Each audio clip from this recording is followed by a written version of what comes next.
I literally cannot believe what I just read.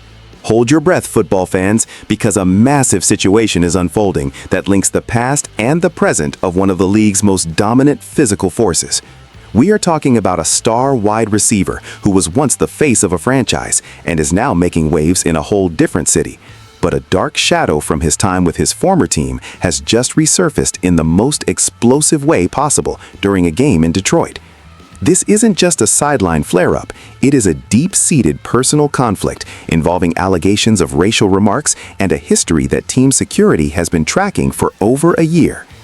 Before we dive into the gritty details of this confrontation and what it means for the player's future and his legacy with his old team, do me a huge favor.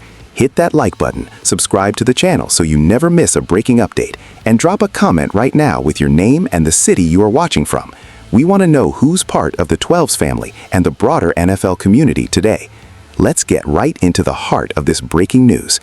The NFL world is currently buzzing following a heated physical confrontation involving current Pittsburgh Steelers wide receiver DK Metcalf and a fan during the Steelers' recent 29-24 victory over the Detroit Lions at Ford Field. While the broadcast footage originally showed Metcalf approaching a fan in the front row, grabbing his shirt and appearing to throw a punch, the story has taken a much more complex and disturbing turn according to reports from NFL Network's Tom Pelissero. It has been revealed that this was not a random act of aggression by Metcalf, but rather the boiling point of a long-standing issue with the very same individual. Sources indicate that Metcalf had actually reported this specific fan to Seattle Seahawks security last season when he was still playing for the franchise. This connection is what is sending shockwaves through the Pacific Northwest today. The fan, who identified himself as Ryan Kennedy from Pinckney, Michigan, initially claimed to the Detroit Free Press that the confrontation began simply because he called Metcalf by his full legal name, Decalen Zacharias Metcalf. This claim caused the name to trend globally, but the narrative shifted significantly when Pelissero reported that the fan allegedly used a derogatory word toward Metcalf's mother and directed a racial slur at the receiver. This incident reportedly mirrors a situation from December 21st of the previous year, where the same fan is alleged to have made racial remarks. To understand the gravity of this, we have to look at the timeline. The Seahawks played in Detroit on September 30th, 2024. During that time, Metcalf reportedly flagged this individual to team security, though no major incident occurred on the field during that specific game. However, the fact that Metcalf recognized the fan nearly a year later suggests a history of targeted harassment. From a tactical perspective, Metcalf's presence on the field is defined by his overwhelming physicality.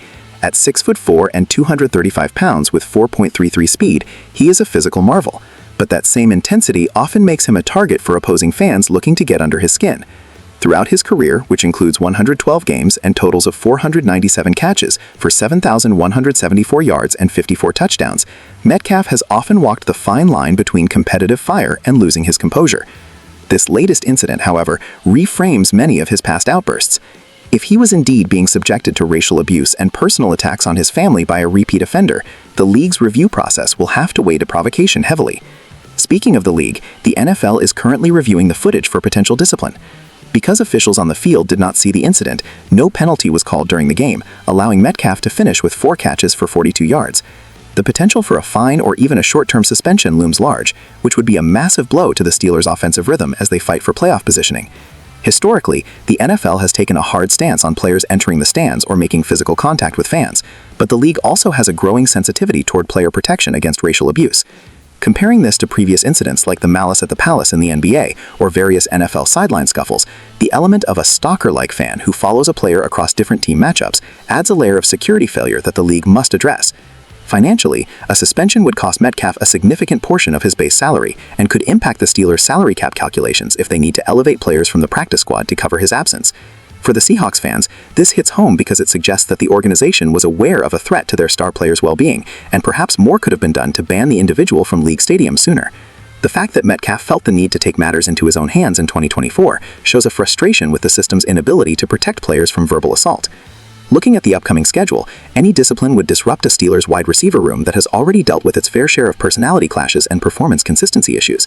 Metcalf has been the undisputed WR1 since arriving in Pittsburgh, and his loss would force the team to rely more heavily on their ground game and secondary targets. As we await the official decision from the league office, which is expected within the next 24 hours, the conversation has shifted from Metcalf's temper to the broader issue of fan conduct in professional sports. Was Metcalf's reaction justified given the alleged racial slurs and attacks on his mother, or does a professional athlete have a non-negotiable obligation to never touch a spectator? The Seahawks' involvement in the backstory provides a crucial piece of evidence that this was a premeditated or at least a repeated harassment campaign by the fan.